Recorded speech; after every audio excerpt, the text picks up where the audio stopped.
Pernah nggak sih kamu ngerasa kayak gini? Kamu merasa nggak pernah berbuat salah, nggak pernah nyenggol hidup seseorang, bahkan jarang banget berinteraksi. Tapi entah kenapa, kamu bisa ngerasa jelas banget kalau orang itu nggak suka sama kamu. Bahkan ada permusuhan yang aneh dan kuat tanpa alasan yang jelas. Kalau kamu pernah ngalamin, coba dengerin ini baik-baik. Jangan langsung meragukan kata hati kamu, karena seringkali ini bukan karena kamu salah apa-apa. Masalahnya bukan di tindakanmu, tapi di keberadaanmu itu sendiri. Kadang cara kamu hidup aja udah cukup mengganggu ketenangan batin orang lain. Rasa iri itu seringkali nggak butuh alasan, nggak perlu konflik, nggak perlu masa lalu, nggak perlu drama. Dia muncul seperti virus, diam-diam, dan aktif hanya karena satu hal. Kamu terlihat hidup dengan baik. Kamu kelihatan menarik, itu bikin dia keingat sama rasa minder soal penampilannya sendiri. Kamu berpakaian rapi dan pantas, itu seperti menampar kondisi ekonominya atau selera hidupnya. Kamu kompeten, punya kemampuan, itu menyoroti rasa tidak mampu dan rasa kurang berharga dalam dirinya. Kamu mudah bergaul, itu mempertegas kesepiannya sendiri. Bahkan, kamu cuma orang yang ceria, terbuka, hidupnya terasa ringan dan bebas. Dan justru itu yang paling menyakitkan buat orang yang hidupnya penuh tekanan, perhitungan, dan rasa kurang. Saat cahaya hidupmu tanpa sengaja menyinari sudut gelap di dalam dirinya, disitulah iri mulai menyala. Jadi jangan kira cuma orang sukses besar yang bikin iri. Kadang cukup hidup dengan nyaman dan damai aja udah bikin orang lain nggak tahan.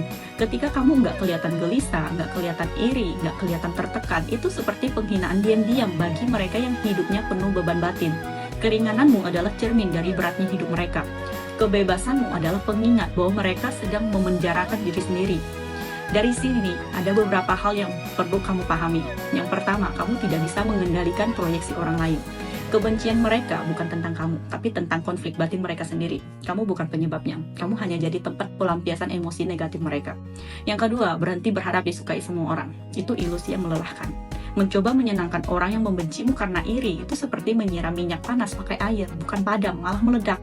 Yang ketiga, hati-hati dengan pujian dan hinaan. Di dunia sosial yang rumit ini, pujian bisa jadi basa-basi, topeng, bahkan jebakan. Sementara kebencian yang tanpa alasan seringkali justru paling jujur, karena itu tanda kamu menyentuh titik paling rapuh dalam diri mereka. Lalu, gimana cara menyikapinya? Yang pertama, sadari satu hal. Iri itu PR mereka, bukan PR kamu. Cara kamu hidup adalah hak kamu. Jangan jadikan emosi orang lain sebagai sampah yang kamu simpan di hatimu sendiri. Kedua, jaga jarak dan fokus ke diri sendiri. Nggak perlu klarifikasi, nggak perlu pembelaan, nggak perlu menyesuaikan diri demi mereka. Tetap jadi dirimu. Seperti pohon yang terus tumbuh ke arah matahari. Angin boleh menggoyang daun, tapi akar yang dalam nggak akan tergoyahkan. Yang paling penting, anggap kebencian itu sebagai kompas terbalik. Kalau seseorang membencimu tanpa alasan, bisa jadi itu tanda kamu sedang melangkah lebih dulu ke arah yang sebenarnya mereka inginkan, tapi belum mampu mereka capai. Bukankah itu bentuk pengakuan meskipun dalam wujud yang bengkok? Pada akhirnya, kita hidup bukan untuk menang atas rasa iri orang lain. Kita hidup untuk menjadi versi diri kita yang utuh.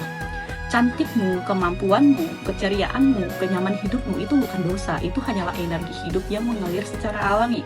Biarkan mereka sibuk menghitung di kegelapan. Tugasmu cuma satu, terus bersinar. Karena di dunia ini ada dua hal yang nggak bisa disembunyikan.